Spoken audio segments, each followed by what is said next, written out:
Olá, tudo bem? Eu me chamo Vitor Maximiano, sou procurador do Estado em São Paulo. Cabe lembrar que em São Paulo, em razão da ausência da Defensoria Pública, a defesa dos necessitados, ou seja, das pessoas pobres, é exercida pela Procuradoria do Estado, onde estou desde 1994, atuando em varas criminais. Portanto, em minha atividade profissional, exerço a função de defensor público, cabendo-me a defesa nos processos criminais das pessoas que não podem pagar advogado. Além disso, há cerca de 9 anos, venho me dedicando ao magistério, o que faço com muito prazer. Nesta aula inaugural do capítulo 10 de nosso curso, trataremos dos crimes contra a família, previstos no título 7 do Código Penal.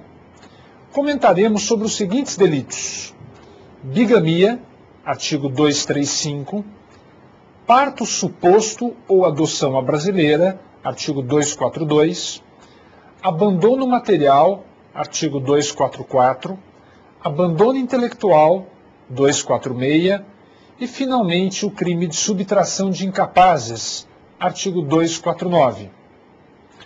Pois bem, iniciemos então pelo artigo 235, o crime de bigamia. Trata-se de um crime inserido no capítulo dos crimes contra o casamento. A objetividade jurídica, ou seja, o bem que visa tutelar a norma incriminadora, é a entidade familiar, mais especialmente o casamento monogâmico, típico das sociedades ocidentais. Prevê o caput do artigo 235 a seguinte conduta: contrair alguém sendo casado, novo casamento. O crime consiste no fato do agente casado contrair novo casamento, sem que seu matrimônio anterior tenha sido desfeito. A condição, portanto, para a ocorrência do crime é a validade do casamento anterior. Caso o agente tenha se divorciado, e somente na hipótese do divórcio, vale lembrar que nesses casos a sociedade conjugal estará completamente desfeita e desta forma o agente poderá casar-se novamente, dessa forma e só dessa forma o agente não incorrerá em crime algum. Prevê o parágrafo 2º que, se anulado por qualquer motivo o primeiro casamento, ou outro por motivo que não a bigamia, evidentemente, considera-se inexistente o crime. Haverá, sim, um único casamento válido. Para efeitos penais, está-se falando do casamento civil, admitindo-se, contudo, o casamento religioso com efeitos civis, nos termos do previsto no parágrafo 2º do artigo 226 da Constituição Federal. O sujeito ativo será somente aquele agente já casado. Trata-se de crime próprio. Se não houver impedimento para o casamento e o agente casar-se com pessoa impedida, cometerá, neste caso, o crime previsto no parágrafo 1º do mesmo artigo 235. O sujeito passivo é o Estado e a família. A consumação dá-se com a manifestação de vontade expressada durante a celebração do casamento. A tentativa é possível, segundo parte da doutrina, embora haja quem sustente que o conatus, ou seja, a tentativa, se mostra impossível. Para cometer o crime de bigamia, é certo que o agente terá cometido anteriormente um crime de falsidade ideológica, quando se apresentar como solteiro ou desimpedido para o casamento junto ao cartório de registro. Todavia, esse crime de falsidade ideológica, tido como crime meio, previsto no artigo 299 do Código Penal, será absorvido pelo crime fim. Trata-se do princípio da consunção. Aliás, esse princípio, muito cuidado com ele, porque ele é muito explorado em provas da OAB e concursos públicos. Vale insistir que o agente sobre quem não pesa qualquer impedimento Ao casar-se com pessoa casada, tal sujeito incorrerá na figura prevista no parágrafo 1º do mesmo artigo 235. Trata-se aqui de importante exceção à teoria monista, ou teoria unitária, adotada pelo Código Penal em seu artigo 29. Cabe lembrar, segundo o que dispõe o citado artigo 29, que aqueles que de qualquer modo concorrerem para a prática de determinado crime incidirão nas penas a este cominadas, na medida de sua culpabilidade. Esta é a teoria monista. No caso do artigo 235, contudo, quem, sendo casado, contrair novo casamento, ver-se-á em curso no caput do dispositivo, ao passo que o desimpedido, aquele que é solteiro, que é divorciado, que é viúvo, ao contrair núpcias com a pessoa casada, incorrerá no parágrafo 1º. As penas serão diversas. No caput, de 2 a 6 anos de reclusão. Enquanto o parágrafo 1º, aquele dispositivo voltado para a pessoa desimpedida, a pena é de reclusão ou detenção, de 1 a 3 anos.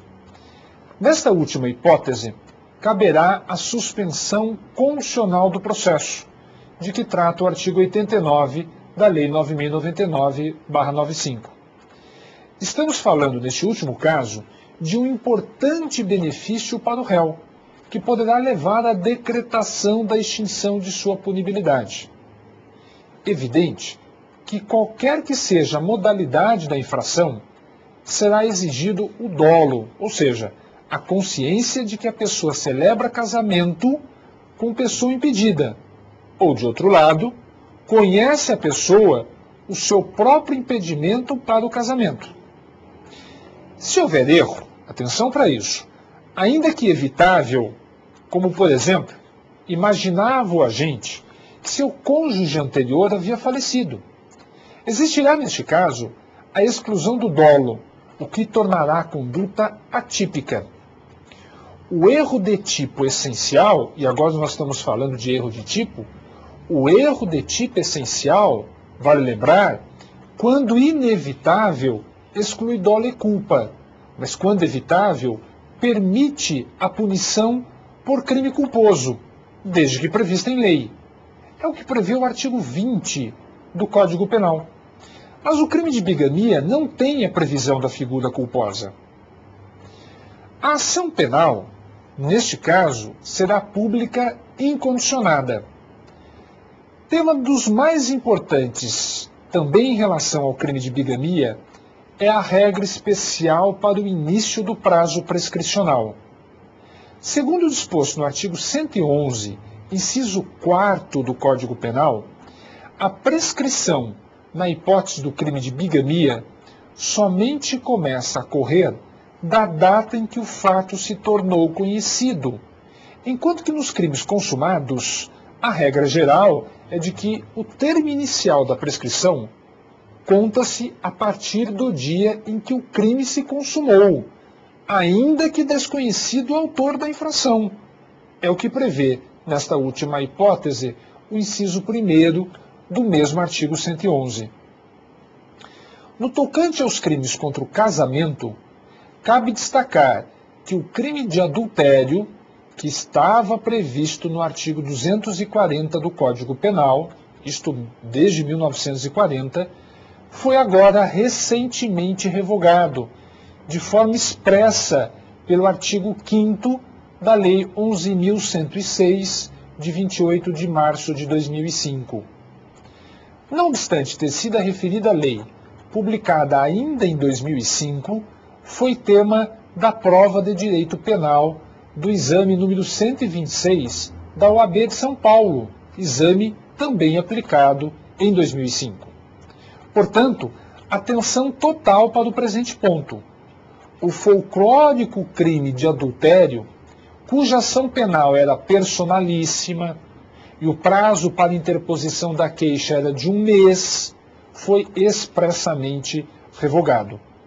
E não podemos confundir o crime de bigamia com o revogado crime de adultério, pois o primeiro criminaliza a conduta daquele que contrai novo casamento, já sendo casado o agente, ou mesmo que desimpedido, venha a contrair núpcias com pessoa casada, ciente de tal circunstância. A infidelidade no casamento, sem que tenha o agente contraído novas núpcias, a partir da revogação do crime de adultério, tornou-se fato atípico, sendo que sua ocorrência, ou seja, da infidelidade, este fenômeno terá efeitos apenas no juízo de família. Compete agora abordarmos o crime previsto no artigo 242 do Código Penal, inserido no capítulo 2 do título 7, denominado dos crimes contra o estado de filiação. O artigo 242, conhecido como crime de adoção à brasileira, tem a seguinte redação: dar parto alheio como próprio, registrar como seu o filho de outrem, ocultar recém-nascido ou substituí-lo, suprimindo ou alterando o direito inerente ao Estado Civil. O bem jurídico tutelado é a segurança do estado de filiação. O crime agora é de ação múltipla, pois há mais de uma ação prevista no tipo. Tem-se no artigo 242 as seguintes condutas. A primeira delas: dar parto alheio como próprio. Neste caso, o crime somente pode ser praticado por mulher que declara ter dado à luz, fato que não é verdadeiro. Note-se que aqui o crime é próprio. Toda vez que o tipo incriminador exigir determinada característica ou determinadas características do sujeito ativo, teremos um crime próprio.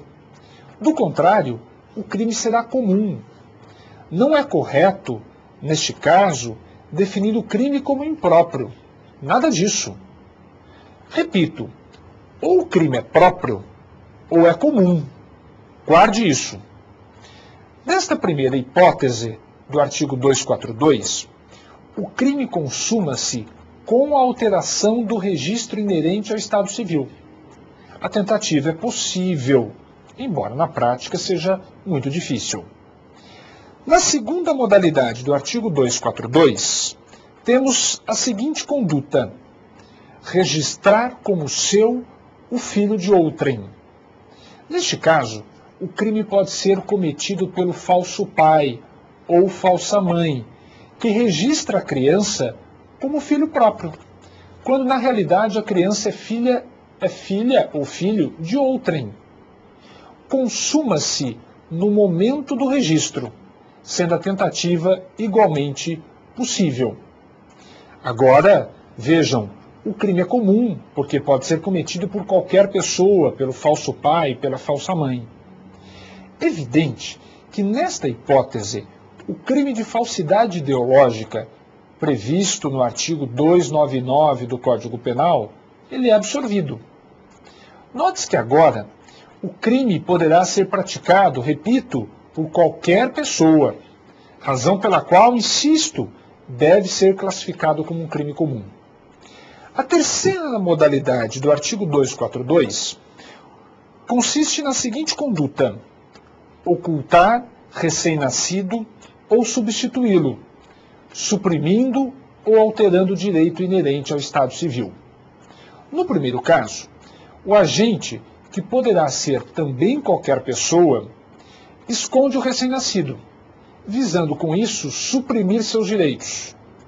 Ao passo que na segunda hipótese, o agente substitui o recém-nascido, ou seja, realiza a troca, alterando o direito inerente ao Estado Civil. O sujeito passivo será sempre o Estado e as pessoas eventualmente prejudicadas. A ação penal, pública e incondicionada. O termo inicial da prescrição também é excepcionado, de modo que somente começará a correr quando o fato tornar-se conhecido. É o que prevê, conforme dissemos há pouco, o artigo 111, inciso 4º do Código Penal. Cuidado, pois temos aqui uma exceção no tocante ao termo inicial de prescrição. Veja o que diz o artigo 111, inciso 4º. A prescrição, antes de transitar em julgado a sentença final, começa a correr, inciso 4º, nos crimes de bigamia e nos crimes de falsificação ou alteração de assentamento do registro civil, da data em que o fato se tornou conhecido. Este foi o caso, lembra-se, do rapaz que ficou conhecido nacionalmente como Pedrinho, hipótese em que sua falsa mãe, segundo a imprensa, teria subtraído este rapaz, hoje rapaz, na maternidade e posteriormente registrou-o como filho próprio.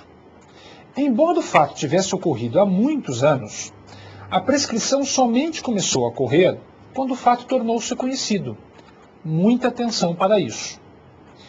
De outro lado, se o agente promover a inscrição no registro civil de nascimento inexistente, veja, nascimento inexistente, o crime será o do artigo 241, também inserido no mesmo capítulo, dos crimes contra o estado de filiação.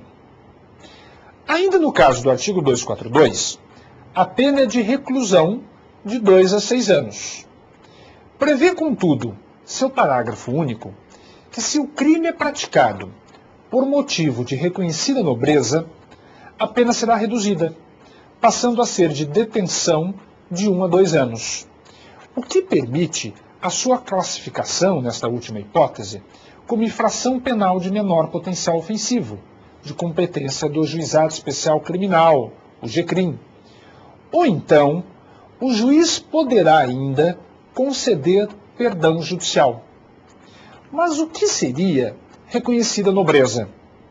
Seriam casos que, ainda que houvesse dolo, sem o qual, evidentemente, o fato seria atípico.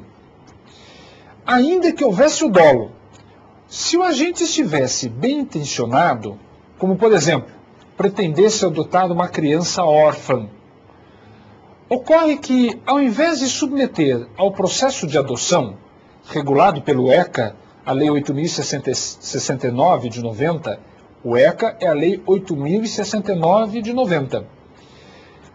Se, ao invés de seguir o que prevê o ECA, preferisse o agente fraudar a lei, dando como seu o filho de outrem. Neste caso, haveria a reconhecida nobreza. Lembro-me, aliás, no tocante ao crime ora em estudo, de um caso em que atuei como defensor, em que a audiência foi bastante constrangedora, pois os pais de um adolescente eram réus, e o próprio adolescente adotado, sem o processo formal de adoção, era testemunha arrolada pelo Ministério Público. Em suas declarações prestadas em juízo, houve muito choro, pois o adolescente temia que os pais pudessem ser condenados. E evidentemente que o adolescente dedicava aos pais um imenso carinho. Caso típico, como de fato aconteceu, de aplicação do perdão judicial. Aliás, especial destaque para o perdão judicial, verdadeira causa de extinção da punibilidade, conforme a previsão contida no artigo 107, inciso 9. Sobre o tema, reza o artigo 120 que a sentença que conceder perdão judicial não será considerada para efeitos de reincidência. Se não bastasse, prevê a súmula número 18 do STJ, atenção para esta súmula, que a sentença concessiva do perdão judicial é declaratória da extinção da punibilidade, não subsistindo de sua edição qualquer efeito condenatório. Não se tem dúvida, assim, quanto à natureza jurídica de referida sentença, ou seja, segundo o STJ, trata-se de uma sentença declaratória de extinção da punibilidade, a respeito da qual não subsiste qualquer efeito condenatório. Passemos agora ao artigo 244 do Código Penal, denominado abandono material. Trata-se de um novo capítulo dos crimes contra a assistência familiar. O dispositivo tem a seguinte redação: Lei 10.741, de 1º de outubro de 2003, a lei que criou o Estatuto do Idoso. Veja o que dispõe o novo artigo 244 do Código Penal. Deixar sem justa causa de prover a subsistência do cônjuge ou de filho menor de 18 anos, ou inapto para o trabalho, ou de ascendente inválido, ou maior de 60 anos, não lhes proporcionando os recursos necessários, ou faltando ao pagamento de pensão alimentícia, judicialmente acordada, fixada ou majorada. Deixar sem justa causa de socorrer descendente ou ascendente gravemente enfermo. O crime, neste caso, do artigo 244, tem como objetividade jurídica a família, especialmente o dever recíproco de prestar ajuda material. Mais uma vez, estamos diante de um crime de ação múltipla, que também pode agora ser classificado como crime próprio. As diversas condutas, ademais, são todas omissivas. Por isso que trata-se, neste caso, de um crime omissivo próprio, pois a norma descreve o não fazer, incorrendo o agente em crime justamente quando não fizer. Aliás, a norma prescreve mais de um não fazer. Há aqui um importante elemento normativo, que é o agente deixar de fazer sem justa causa. Repito, sem justa causa, ou seja, sem motivo justo. Isto porque, se houver omissão que se justifique, o fato será atípico. Por exemplo, o agente deixou de prover a subsistência do cônjuge porque não dispunha de meios para prover sua própria subsistência. Insiste-se, deve haver, portanto, a ausência de justa causa para permitir a ocorrência das diversas modalidades criminosas. Trata-se, como já dito, de um elemento normativo do tipo. Cabe lembrar que elementos normativos são aqueles elementos que necessitam de um juízo de valor, de uma interpretação jurídica, pois seu significado não pode ser extraído da mera observação da norma. Vamos à análise de cada uma das condutas omissivas previstas no artigo 244. Primeiro caso: deixar sem justa causa de prover a subsistência do cônjuge ou de filho menor de 18 anos, ou inapto para o trabalho, ou de ascendente inválido, ou maior de 60 anos, não lhes proporcionando, nesses casos, os recursos necessários. Vejam que agora o crime poderá ser cometido pelo cônjuge, pelo ascendente ou pelo descendente. Deixar de prover significa recusar. É obrigação de tais sujeitos garantir a subsistência de seu cônjuge ou de seus descendentes ou ascendentes, desde que presentes as demais elementares. Os meios de subsistência incluem alimento, habitação, vestuário e assistência médica. São os meios de subsistência elementares de qualquer pessoa. A segunda conduta omissiva: faltar ao pagamento de pensão alimentícia, judicialmente acordada, fixada ou majorada. Trata-se do chamado abandono pecuniário. Depende de pensão judicialmente definida. O crime é próprio, pois somente o devedor de pensão alimentícia pode nele incorrer. Atenção! A decretação da prisão civil não interfere na definição do crime, embora o tempo de custódia de natureza civil, o devedor de pensão alimentícia, cuja prisão é decretada pelo juízo civil, neste caso, esta prisão civil poderá ser descontada da pena eventualmente aplicada ao agente. Trata-se, neste caso, do fenômeno da detração, a que se refere o artigo 42 do Código Penal. Nesses dois casos, o crime é permanente. A prisão em flagrante poderá ocorrer a qualquer tempo e o prazo prescricional não começa a fluir enquanto não cessados os efeitos da permanência. Por fim, tem-se a última conduta prevista no caput do artigo 244. Deixar, sem justa causa, de socorrer descendente ou ascendente gravemente enfermo. O crime continua sendo próprio, pois somente poderá ser praticado por ascendente ou descendente. Neste caso, a vítima encontra-se gravemente enferma e não dispõe de meios para garantir seu próprio socorro. Não importa a idade. Mais uma vez, a presença do elemento normativo, sem justa causa. Cabe lembrar que o socorro prestado por determinada pessoa afasta a possibilidade de conduta criminosa dos outros agentes, pois não haverá mais omissão e tampouco a necessidade de prestação de socorro. As modalidades criminosas mencionadas, todas elas, na medida em que são crimes omissivos próprios, não admitem tentativa. Enfim, veja a importância dessas classificações. Nós temos aqui crime próprio, doloso, omissivo, permanente e incabível à tentativa. A ação penal é pública e incondicionada, e a pena, para as três modalidades, é de detenção de 1 a 4 anos e multa.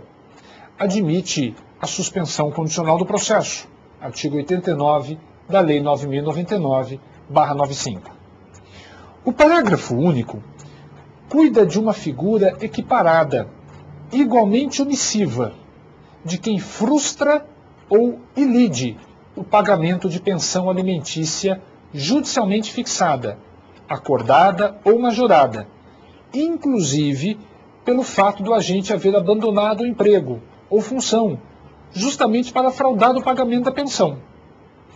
Evidentemente que somente poderá haver crime desde que o agente seja solvente, é dizer, desde que ele disponha de meios para honrar seu compromisso de pagar a pensão alimentícia. Neste caso, ao frustrar o pagamento, o agente incorrerá no crime. No mesmo capítulo, tem-se ainda o crime de abandono intelectual, previsto agora no artigo 246, com a seguinte redação: deixar, sem justa causa, de prover a instrução primária de filho em idade escolar. Trata-se do descumprimento conferido aos pais de garantir a educação dos filhos. O artigo 55 do ECA, do Estatuto da Criança e do Adolescente, repito, Lei 8.069 de 90, esse dispositivo, o artigo 55, entre outros, impõe o dever aos pais de matricular os filhos na rede regular de ensino.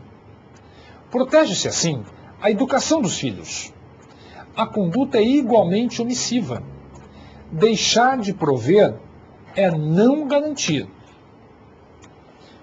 O elemento normativo, sem justa causa, encontra-se novamente presente. Pois se houver motivo que justifique a omissão, o fato é atípico. Como, por exemplo, a ausência de vagas em escola ou de transporte de aluno que resida muito distante. A omissão é em garantir a instrução primária de filho em idade escolar. Está-se falando da educação básica. O sujeito ativo são os pais. Mais uma vez, portanto, um crime próprio. Ao passo que o sujeito passivo é o filho em idade escolar. O crime consuma-se com a omissão dos pais, sendo a tentativa por óbvio, impossível. Vale insistir, os crimes omissivos próprios, como é o caso também do artigo 246, são crimes que não admitem tentativa. Trata-se de crime permanente. A pena é de detenção de 15 dias a 1 mês ou multa. Crime, portanto, de competência do GCRIM, uma infração penal de menor potencial ofensivo. Finalmente, ainda no tocante aos crimes contra a família, cabe discorrer sobre o artigo 249, que trata da subtração de incapazes. Relata o referido artigo: subtrair menor de 18 anos ou interdito ao poder de quem o tem sob sua guarda, em virtude de lei ou de ordem judicial. Note que o verbo é o mesmo empregado pelos artigos 155 e 157 do Código Penal.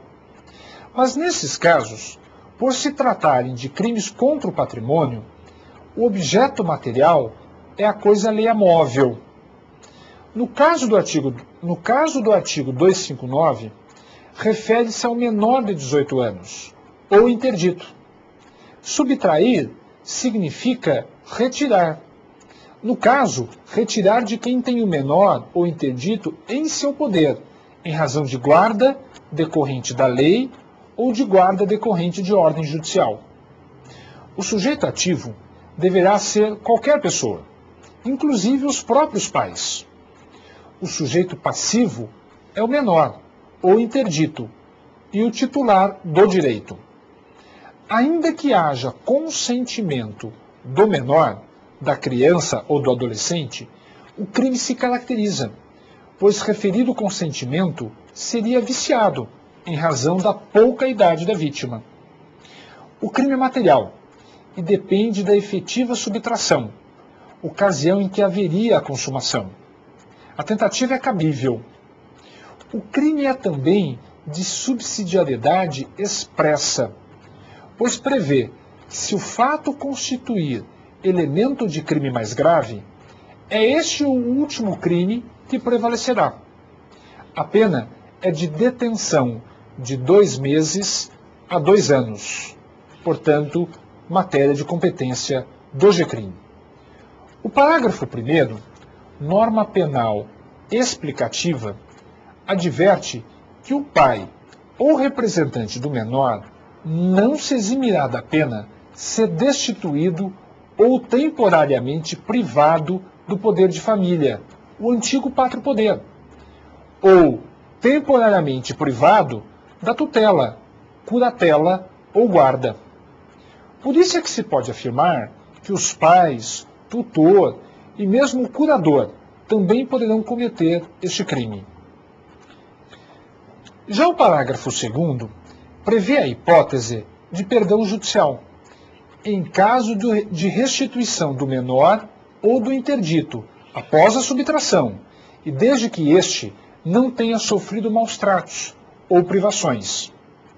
Se o dolo for de obter vantagem como condição ou preço do resgate, haverá, evidentemente, o crime de extorsão mediante sequestro, de que trata o artigo 159 do Código Penal, verdadeiro crime hediondo. Com isso, encerramos o importante capítulo do Código Penal, que trata dos crimes contra a família. Na próxima aula, daremos início aos crimes contra a incolumidade pública. No primeiro momento, trataremos dos crimes de perigo comum. São casos em que não há ofensa propriamente ao bem jurídico tutelado, mas tais bens são expostos a perigo comum. É o que basta para a ocorrência do crime. É o que veremos na próxima aula. Até lá!